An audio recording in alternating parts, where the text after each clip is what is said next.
Mr. Gorbachev, tear down this wall.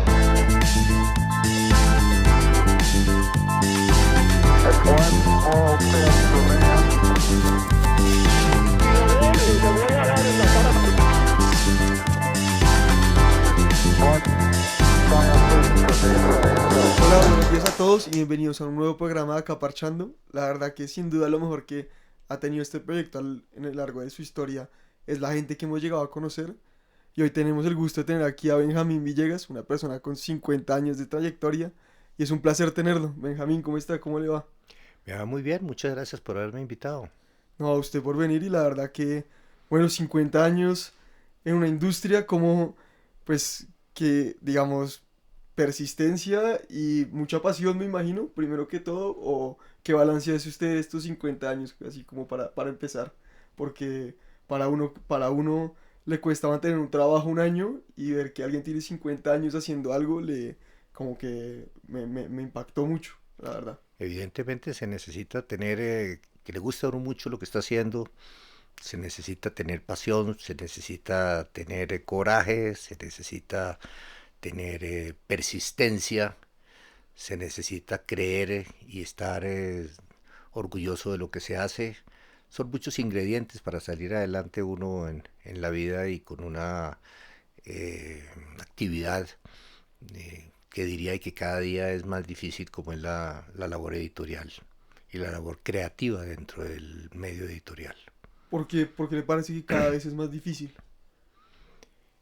Porque los libros de todas maneras han venido sufriendo de unos enemigos que se llama toda la comunicación digital, que yo sostengo que no hay nada más frágil que lo digital y que lo que se debe hacer para dejar documentos importantes es imprimirlos y encuadernarlos bien para que sobrevivan a uno y para poder concretar una comunicación y una información y un conocimiento de una manera muy seria y muy de fondo, como es el caso de los libros.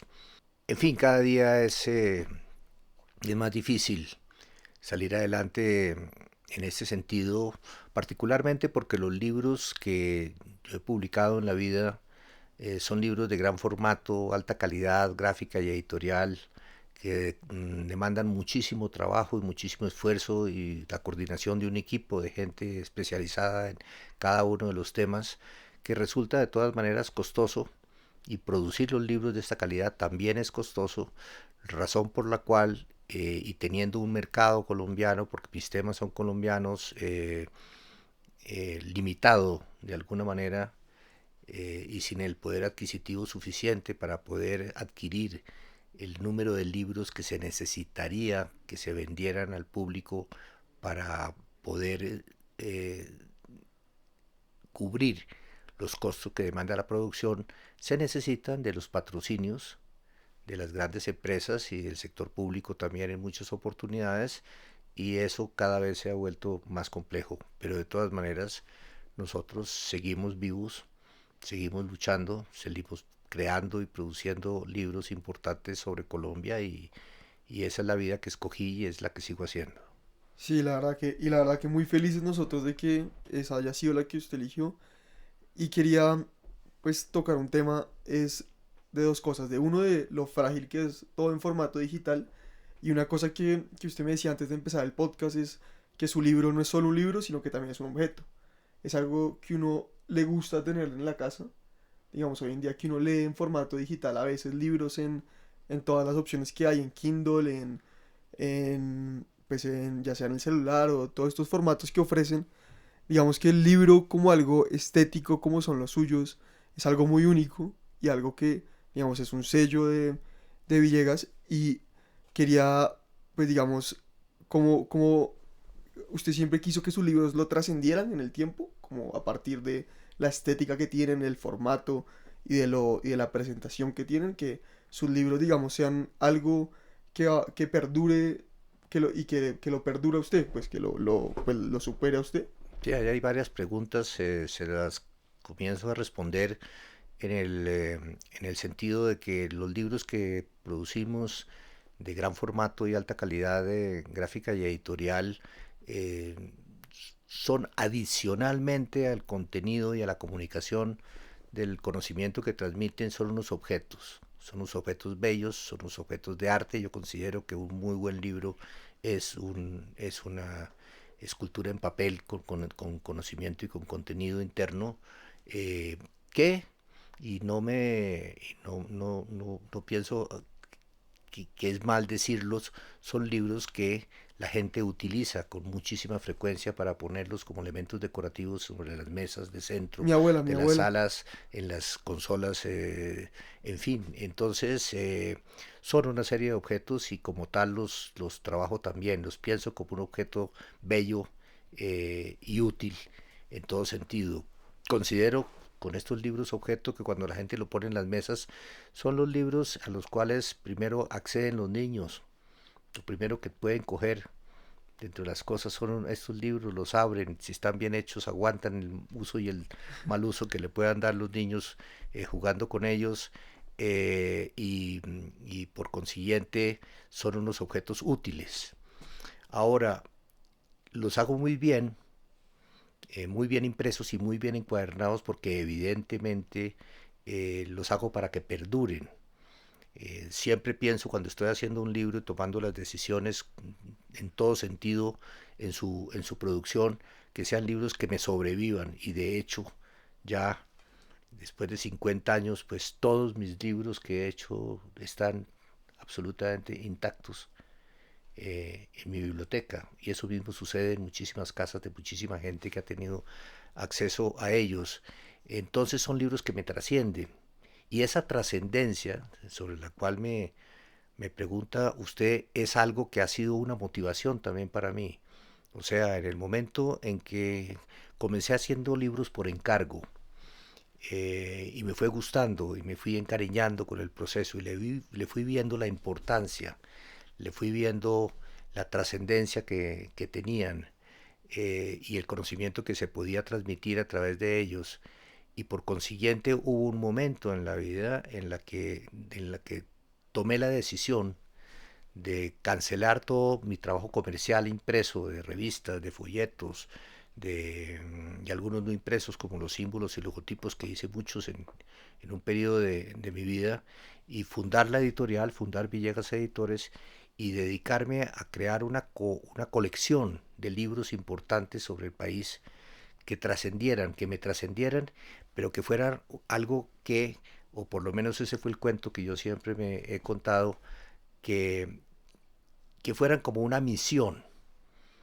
O sea, que lo que se estaba construyendo ya no era un libro, sino una colección de libros y fuera una especie de legado que pudiera yo estar dejando en la vida, trabajando con todos estos temas de una manera positiva y hermosa, de los distintos aspectos de la cultura colombiana, que sí, que trascendieran, que me trascendieran y que fueran una especie de, les repito, de legado que yo le estaba haciendo al país. Y ahí quiero, pues, preguntarle por dos cosas. Una es la calidad, en cómo veo, pues, que usted es una persona la cual tiene un énfasis muy importante en la calidad y creo que eso lo hemos perdido. Creo que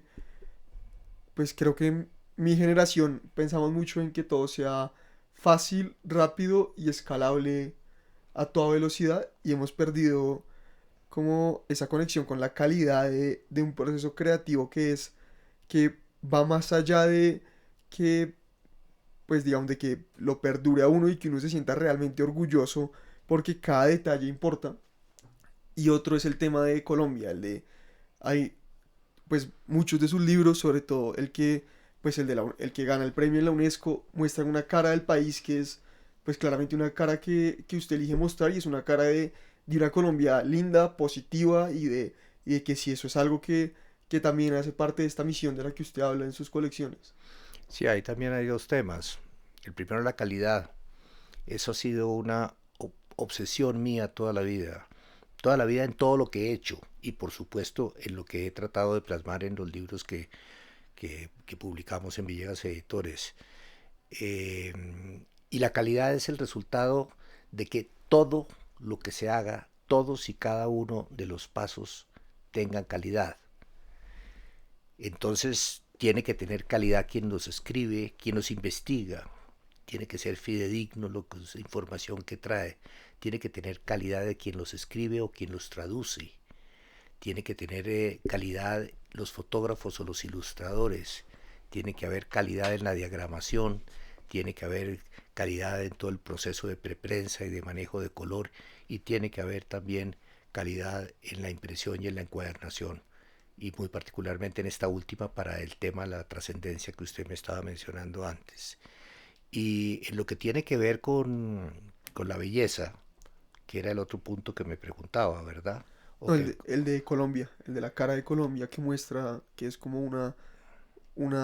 pues como una cara de nuestro país muy, muy hermosa y por ese lado, pero más pensado por el lado pues la cara de Colombia que usted muestra en sus colecciones. sí, que no es solamente la belleza, sino que es fundamentalmente la positividad.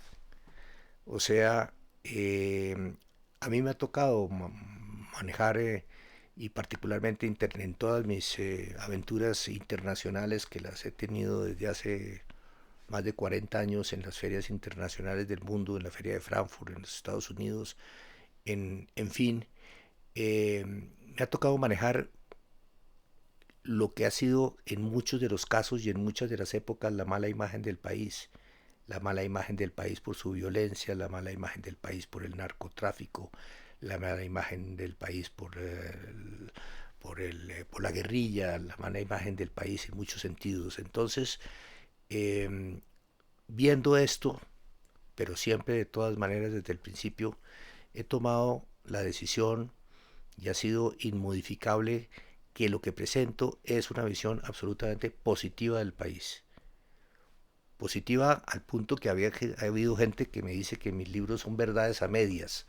Y evidentemente el país tiene un montón de problemas, pero yo le he dedicado la vida a mostrar lo positivo, a mostrar lo bello, a mostrar lo importante, a mostrar lo interesante, a mostrar un país de una cultura, un país en paz, independientemente de que haya toda una eh, trayectoria y toda una serie de acontecimientos que no necesariamente lo son. Esa ha sido una consigna que siempre he tenido, la calidad y la positividad. ¿Y por qué estas convicciones tan claras? O sea, porque todo lo que usted haga tiene que tener una calidad en cada proceso que se nota y porque siempre la positividad. Eso porque eligió estas dos maneras de sentir la creatividad y Eh, expresarla así. no, no es solamente en términos de los libros, es la actitud personal mía en todo sentido. O sea, yo no hablo mal de nadie, yo no, yo no divulgo nada negativo. ¿Qué sentido tiene? Hay que ser positivo, hay que hablar bien. Y hay que hablar bien de todo y hay que hablar bien de los demás. Y hay que hablar bien de lo que haya bien. No hablar de lo que sea mal.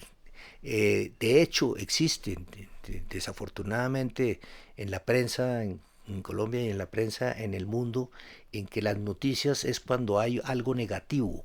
La gente está sedienta de ver sangre, la gente está sedienta de ver, de tratar de entender los accidentes, de divulgar toda una serie de aspectos negativos que no tienen sentido. Yo he escogido la vida de tener una vida en paz y por consiguiente de tener una vida de cultura.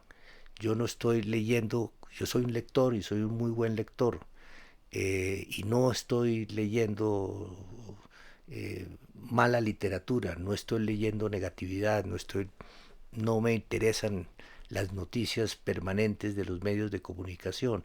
Busco mis lecturas, busco mis temas y por supuesto busco mis autores que están en el mismo pensamiento de que hay que divulgar lo positivo, de que hay que hablar bien del país y que hay que mostrar lo bueno que tenemos porque es mucho lo bueno que tenemos y muy por encima de todas las cosas negativas que también paralelamente están sucediendo.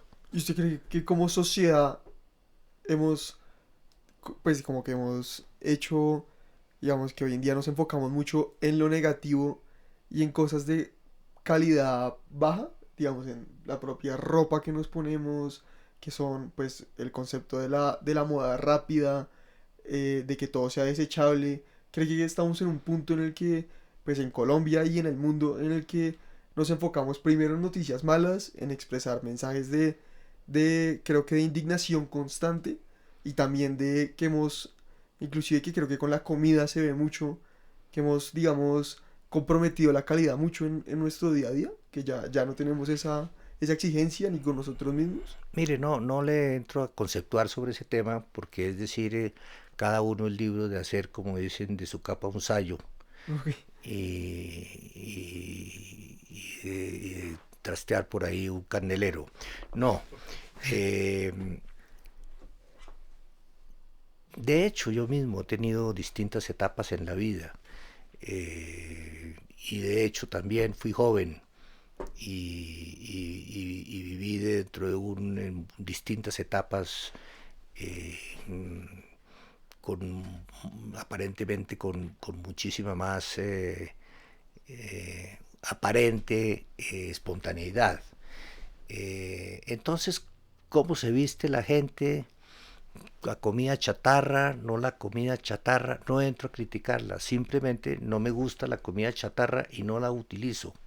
Simplemente me gusta sentirme arreglado. Entonces usted me ve aquí Sí, eh, que tengo uso no me uso corbata desde el año 1973 y ahorita con la pandemia todo el mundo se quitó la corbata y todo el mundo anda con sus vestidos pero con los cuellos que se le tuercen aquí, le sale la camisetica un pedacito allá, se ven absolutamente desarreglados. Todo. Yo tengo mi ropa de toda la vida que cuido, me gusta sentirme bien, me gusta vestirme elegante y no critico a los que no lo están. No tengo ninguna, tengo mis tenis por supuesto y los uso a veces los fines de semana, pero no critico a la gente que anda en tenis, simplemente no los uso. O sí los, mejor dicho, no los acostumbro. Me gusta sentirme bien, y me gusta comer bien, y me sí. gusta eh, viajar bien, y no me meto con los que no lo están haciendo de esa manera. A todos nos va pasando la vida y estoy seguro que muchas de estas personas que de alguna manera caen en estos hábitos de este momento, producto o de su falta de cultura o de su edad y su espontaneidad en todo sentido, van a ir transformándose y van a ir evolucionando en la vida y van a encontrar que las cosas buenas, de buena calidad, son mejores que las de mala calidad y van a seguirlas buscando y eso es válido para la comida, para los vestuarios o para los libros. De acuerdo. No podría estar más de acuerdo. Y hablando pues justamente de otras épocas en la vida, quiero entrar dos cosas y una fue pues su vida como estudiante y profesor al mismo tiempo, que es algo que me pareció muy particular de alguien que estudia una carrera pero da clases pues, por las noches y y digamos que lo gradúan por justamente haber pues lo gradúan de la carrera que enseñaba. Que pues quiero preguntarle cómo fue para usted eso, estudiar arquitectura en los Andes, pero también pues que le den a uno el diploma de diseñador gráfico y digamos de creo ser algo que es muy recurrente en su vida sin conocerlo a profundidad y es ser muy autodidacta, creo, como de ir a punta, creo que a base de pasión y unas convicciones, ir aprendiendo sobre lo que uno va a hacer y ir desarrollando un proceso creativo casi que de manera autónoma. Sí, también es una pregunta larga, pero se la voy a responder, pero tengo que situarlo y situarlos a quienes nos están escuchando en la circunstancia. O sea, yo comencé desde el colegio a hacer publicaciones. Tuve un periódico en cuarto de bachillerato, de tabloide de 16 páginas, que logré publicar 2 números. Y tuve una relación con las imprentas, hice otros trabajos en quinto y en sexto de bachillerato, dirigí la revista del colegio, ayudé a un director de la Radio Nacional a la publicación del boletín de programas de la Radio Nacional, que en ese entonces era una publicación muy hermosa y muy bien hecha. Y aprendí de y aprendí autodidactamente, como usted lo dice, y no sé si se dice así, de manera autodidacta, a diseñar publicaciones desde el colegio.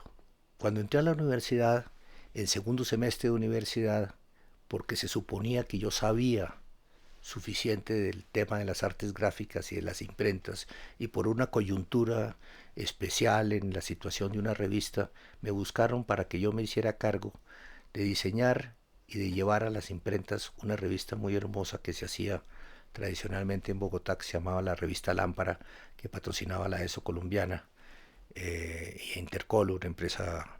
Fernando Botero estaba en esta, era parte también. Fernando Botero en los años 50 hizo el oficio que yo hice posteriormente en la segunda, en el segundo quinquenio de los años 60, con la diferencia de que Fernando él ilustraba muchos de las mismas cosas que publicaba, o sea, fue una revista muy especial en la época de Botero también. La mía no, yo no ilustraba, yo diseñaba la revista, diseñaba las carátulas, y eh, me acerqué a los artistas colombianos para invitarlos a ilustrar la revista, y por eso la revista tuvo digamos una época muy hermosa, y me dio a mí mucha satisfacción, ¿A quiénes? ¿A y me, quién y se le... me, y me, y me posicionó con mi nombre en la revista. O sea, yo en el último semestre a finales de 1966, cuando estaba en segundo semestre de universidad, me llamaron para que cogiera y me hiciera cargo del tema de la revista. Entonces puse un crédito que decía Diagramación y Coordinación Editorial Benjamín Villegas. Por eso siempre he respetado muchísimo en mis libros los créditos de las personas que participan en los libros, porque a mí parte de lo que me ha sucedido en la vida ha sido porque he puesto de manera impresa mi crédito en lo que ha hecho en las distintas publicaciones y en los distintos libros. Gracias a eso, Diagramación, estaban en 1966, comienzos del 67, fundando la Facultad de Diseño Gráfico de la Universidad Jorge Tadeo Lozano.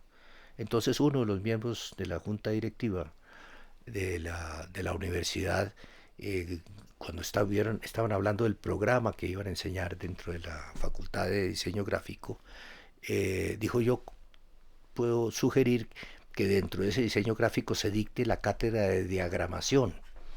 ¿Y qué es diagramación? No, pues un asunto que es poner en orden y diseñar las páginas de una publicación, de una revista, de un libro.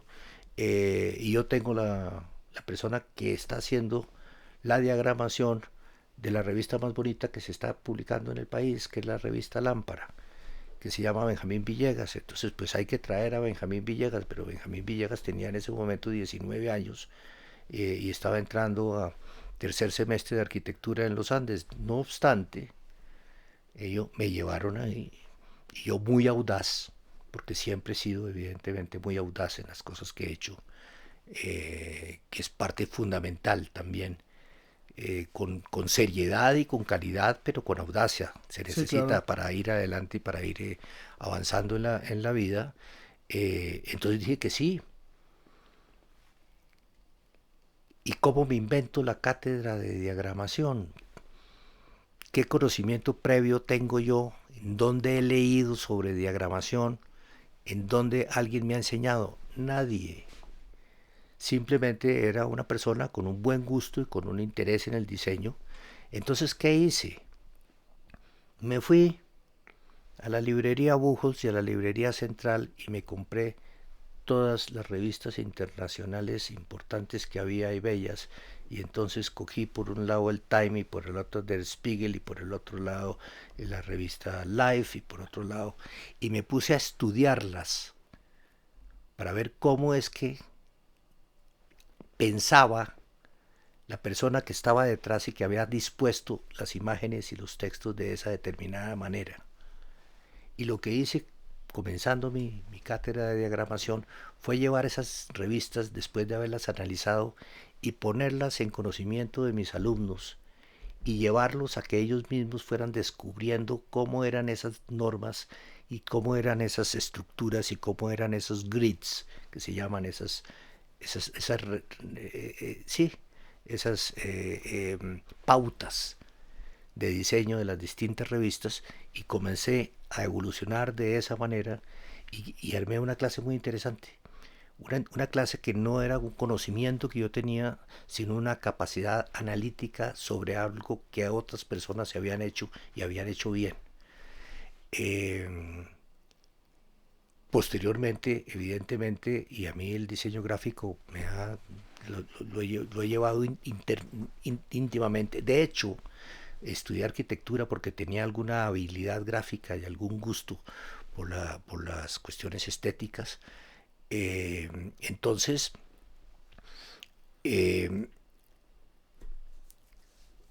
propuse que dictaba otros cursos de diseño básico, de diseño gráfico. Entonces fui evolucionando dentro del asunto y no dictando ya solamente la cátedra de diagramación, sino comencé a tomar la clase del taller del diseño gráfico ya posteriormente, en el curso del año siguiente, ya lo tuvo posteriormente, al punto de que cuando se graduó el primer curso con el cual yo había llevado durante 4 años de alguna u otra forma dentro de la universidad, el rector de la universidad dijo: pero señor, si usted es el que los está graduando, entonces a usted también hay que graduarlo. Entonces me dieron un grado honorífico en diseño gráfico de la Universidad Jorge Tadeo Lozano, por la cual tengo diploma de arquitecto de la Universidad de los Andes y diploma de diseño gráfico de la Jorge Tadeo Lozano. Ahora, ¿cuál era la tercera parte de su pregunta? Porque ya no...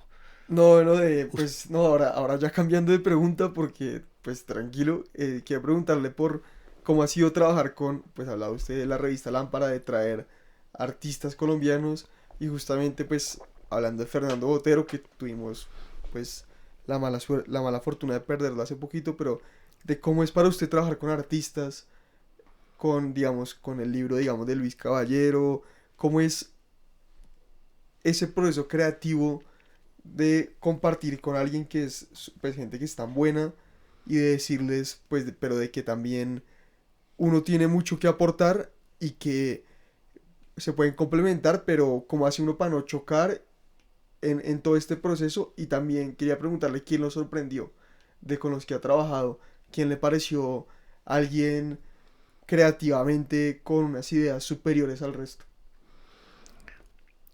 El trabajo con artistas ha sido uno de los trabajos más motivadores y más interesantes y más gratos que he tenido en la vida.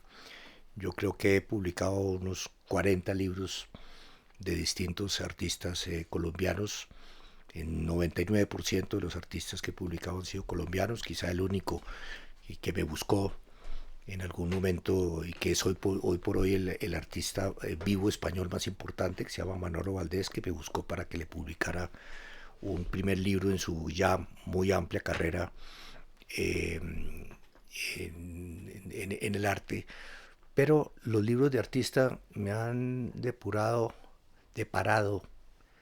la oportunidad de hacer unos grandes amigos. La mayor parte, yo creo que el 95% de los libros se los he publicado a artistas vivos, que ha significado entonces un acercamiento en todo sentido a ellos y a su obra. Eh, Porque lo que siempre he pensado como la regla básica del trabajo con un artista es que el artista tiene que quedar contento y que cada artista de una u otra manera relacionado con su arte sugiere el libro que se va a diseñar para él y que se va a desarrollar para él. Eh, y han sido muchos repito, los artistas con quienes he trabajado. Quizá mi primero y segundo libros de arte, el primero se lo hice a Enrique Grau, sobre alrededor de un folder, un cuaderno anillado que él llevaba en sus viajes y que se tituló El pequeño viaje del barón von Humboldt, un libro sobre naturaleza colombiana de alguna manera con una serie de dibujos muy especiales de él. Y el segundo, que es que a su vez sobre el cual hice una edición 10 o 12 años después, fue un libro para el maestro paisajista colombiano Gonzalo Ariza, que a raíz de a quien ya conocía por una relación con mi familia, de él, pero con quien establecí una de las mayores relaciones que he tenido en la vida, con un hombre mayor, brillante, querendón de nuestro país, inteligentísimo, discretísimo, modesto y gran pintor, de quien le aprendí mucho. Conocí también en el camino otro libro importante del maestro Pedronel Gómez, antioqueño. Tuve la fortuna de haber publicado, de haber tenido la iniciativa y de haberlo buscado y de haber compartido con él momentos muy gratos en su estudio en Medellín y en su casa, y haber publicado su libro el año anterior al que muriera. O sea, logré darle ese gusto, ese gran gusto que siempre tienen los artistas o los arquitectos cuando se les publica sus obras, se les hace un homenaje. Y ahí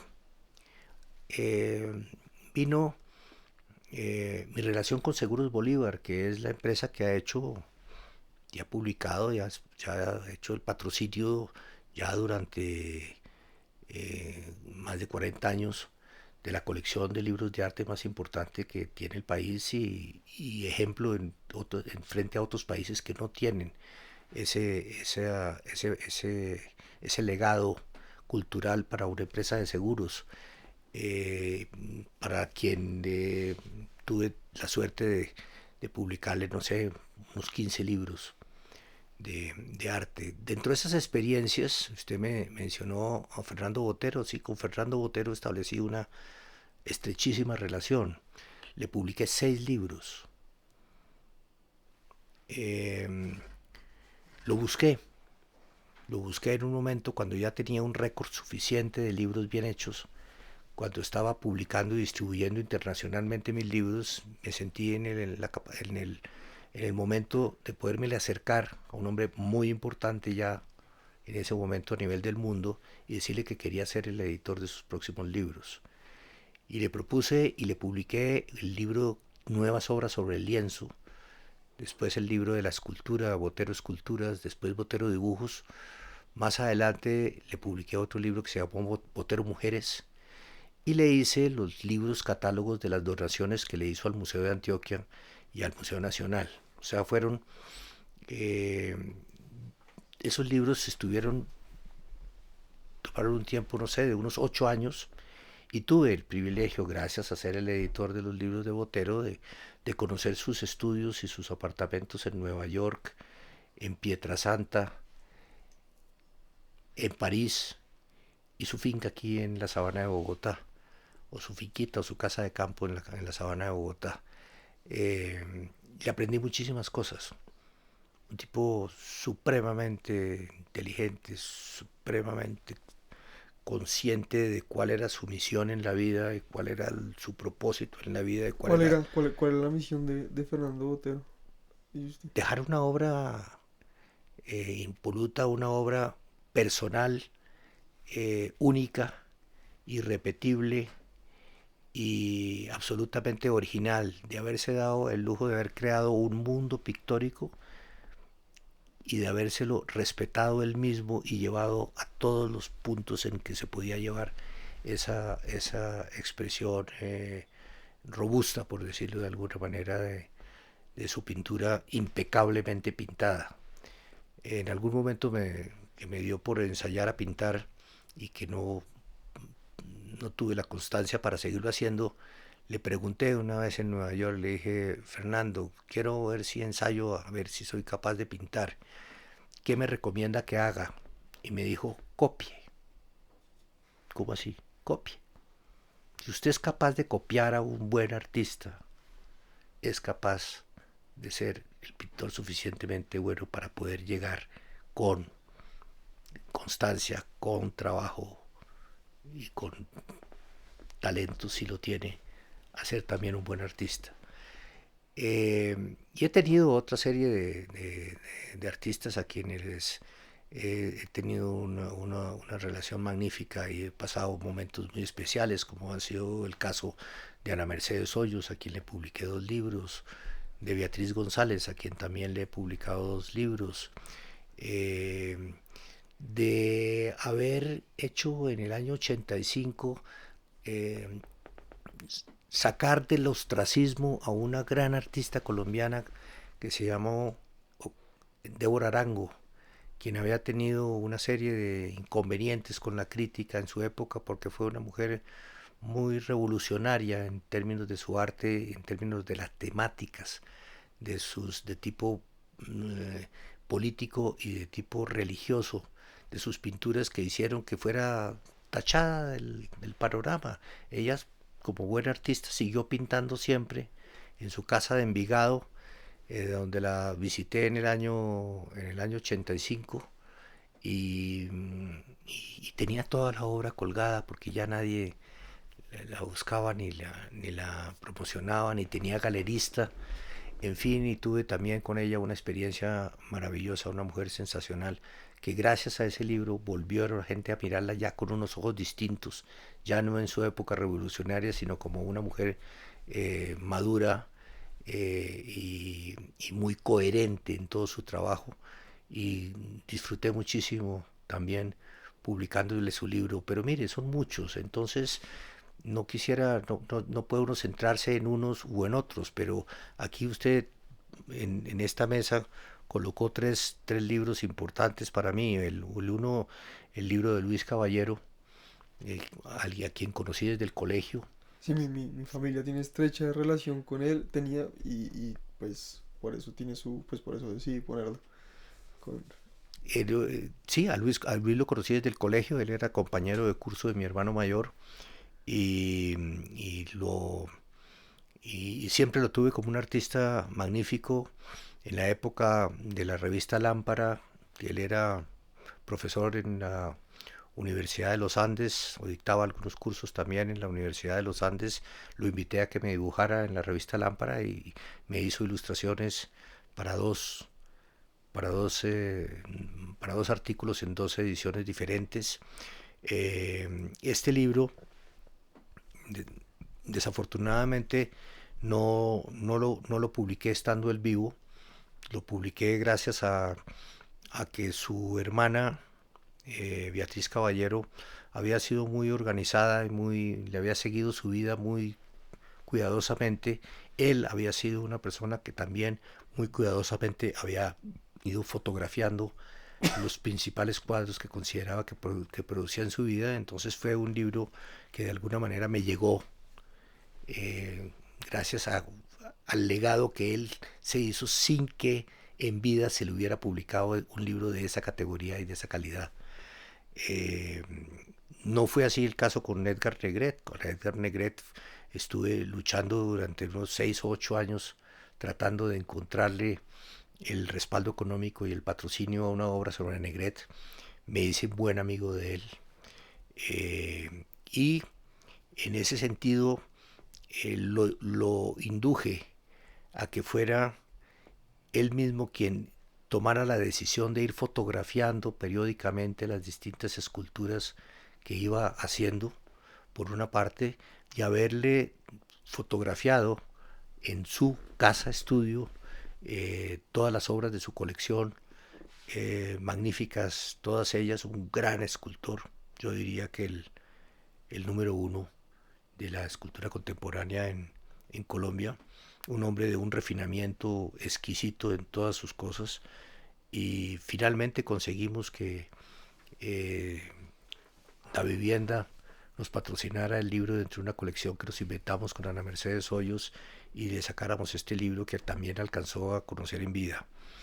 Y el Y, otro que tiene usted es del maestro Armando Villegas, peruano de nacimiento y colombiano porque llegó a este país y se entregó enteramente a su trabajo y a su vida colombiana. También un hombre muy, muy interesante y muy culto, con una obra muy especial y con una identidad muy propia. y digamos, hay un libro por el que dan el premio a usted de la UNESCO, del libro más bello del mundo. el premio, el libro Colombia Campesina, y pues me gustaría que primero nos hablara un poquito del libro, de qué quería transmitir y cómo vivió el premio. Eso, cuando le dan a uno una condecoración tan importante, ahí que, pues digamos, cómo lo vivió usted. Bueno, en esto sí no puedo ser modesto, No, para nada. porque es decir, en estos 50 años he recibido más de 150 premios internacionales. El, eh, el libro, el premio al libro Colombia Campesina, que era un premio UNESCO, es uno de los premios que se otorgan eh, y, y- y uno de los 4 premios que se dan en el marco de la Feria del Libro de Frankfurt, pero que se entregan en la Feria del Libro de Leipzig, porque originalmente la feria más importante del mundo era la Feria de Leipzig. Los alemanes siempre se han sentido que ellos son, desde Gutenberg, los dueños de los libros y hacen Pero, son unos grandes lectores y unos grandes editores. un paréntesis, Gutenberg fue el señor que se inventó la imprenta, ¿o no? Sí, por supuesto. Para- Uno de los inventos más maravillosos que hay. sí. El otro gran invento no es la imprenta, es el libro. Entre los dos le he dedicado la vida a ello.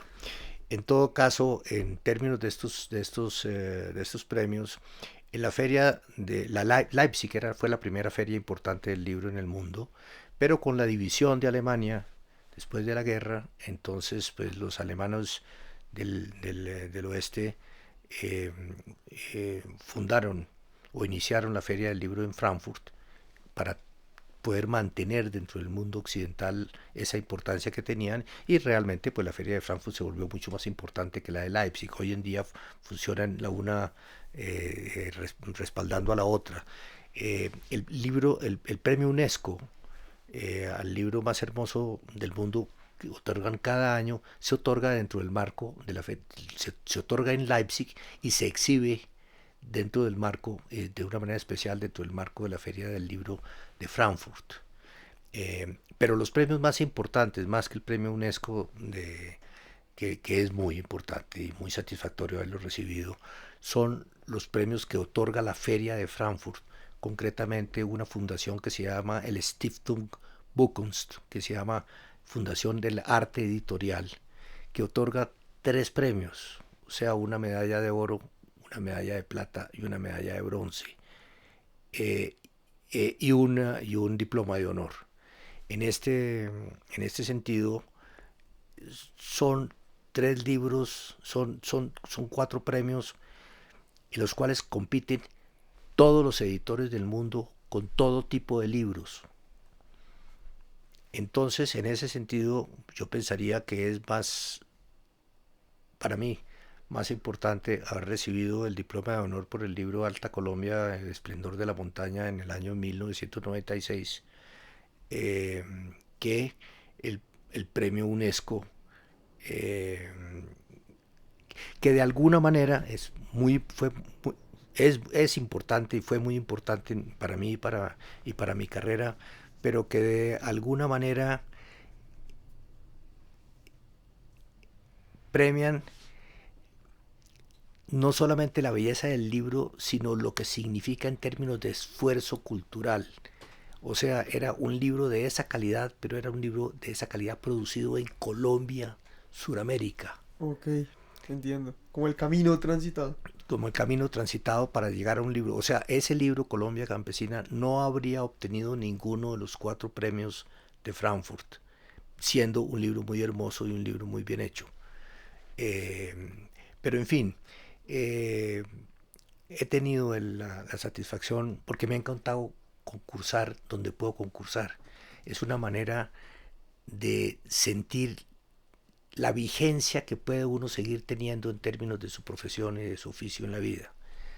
Eh, Y de siempre renovarse, ¿no? y Pues de de siempre siempre renovarse, reinventarse. exactamente, en donde concurso siempre, pero no se puede concursar en todos los países, porque normalmente los países, los premios que se dan en los países es a los libros impresos en esos países. Entonces, eh, como sucede en Colombia.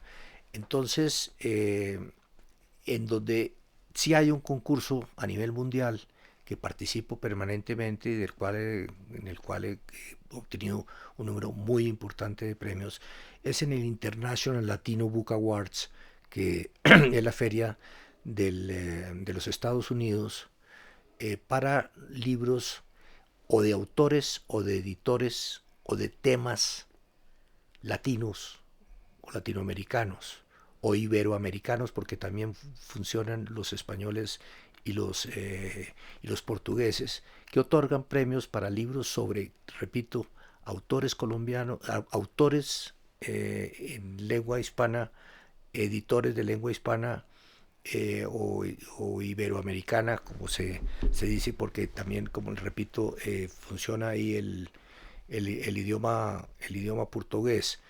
Entonces, estos International Latino Book Awards son 25 categorías de libros en donde pueden concursar editores rusos que hayan hecho un libro sobre Machu Picchu. ¿Por qué? Porque Machu Picchu es un tema latinoamericano.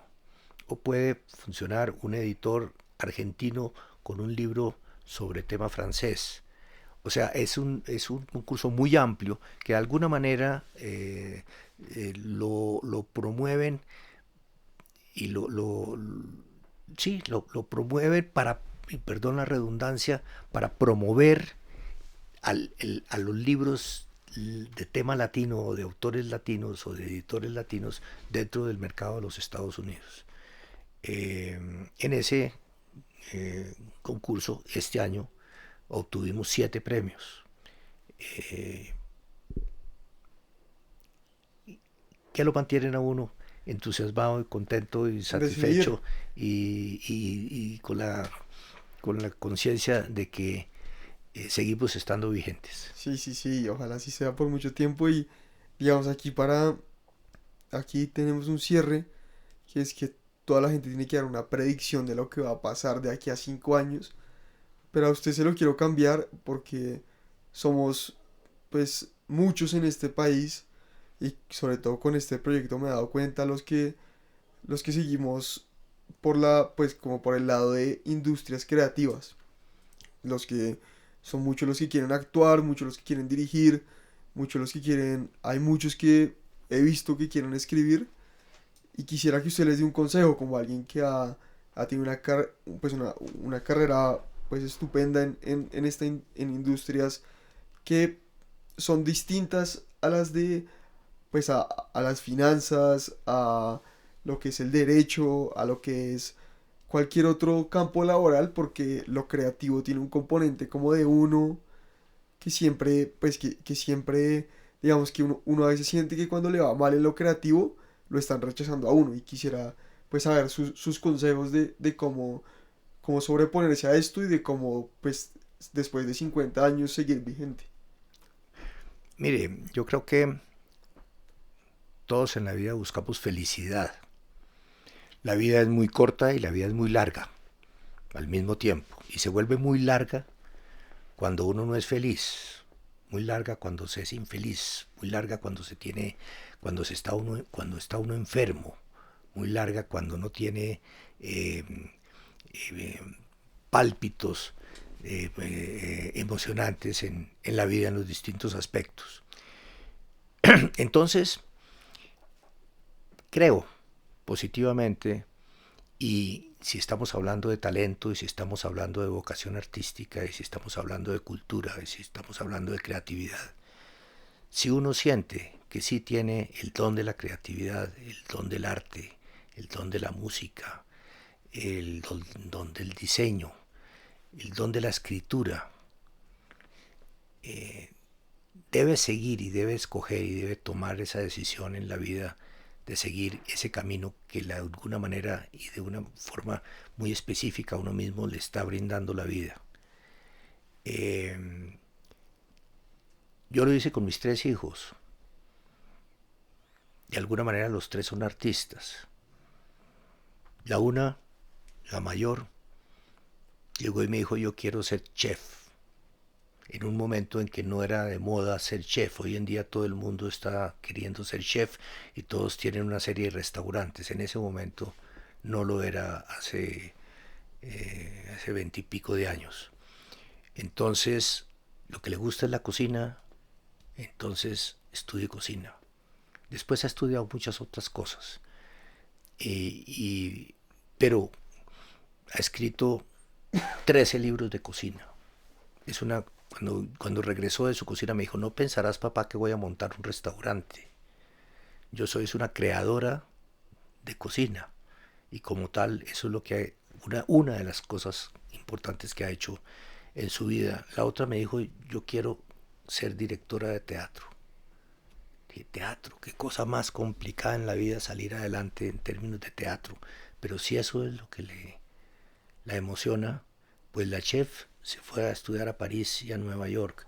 La teatrera eh, se fue y estuvo 7 años estudiando y trabajando en teatro en Londres. Y el otro me dijo, el hijo, el menor, el hombre de la casa, me dijo, yo soy artista plástico. Entonces, ¿a dónde quieres estudiar? Me dijo, quiero aprender técnicas, pero no quiero que me enseñen ningún estilo ni ninguna cosa específica. O sea, quiero ser de alguna manera autodidacta, pero necesito las herramientas para hacerlo. Entonces se fue un tiempo a Londres, se fue otro tiempo a la Argentina, hizo alguna serie de cosas en Colombia. Cada uno tiene su vida independiente y cada uno está haciendo en la vida lo que le ha dado la gana y por consiguiente teniendo no la mayor productividad económica, porque eso no existe, sino puedes decir a personajes como Fernando Botero, que le suena la flauta. Siempre los artistas y siempre los creativos tienen que tener, o tenemos que tener, como el caso mío de los editores, una serie de dificultades desde el punto de vista económico, pero las decisiones en la vida no se deben tomar exclusivamente por ese aspecto, sino por el aspecto de la satisfacción que le cause a uno el estar pudiendo realizar y realizar bien y realizar con calidad esas vocaciones y esas aptitudes que la vida le ha regalado a uno y que debe aprovecharlas.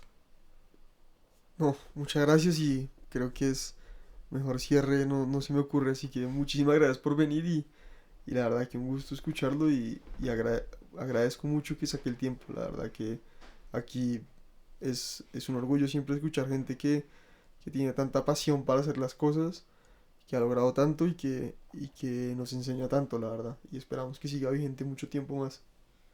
Muchas gracias.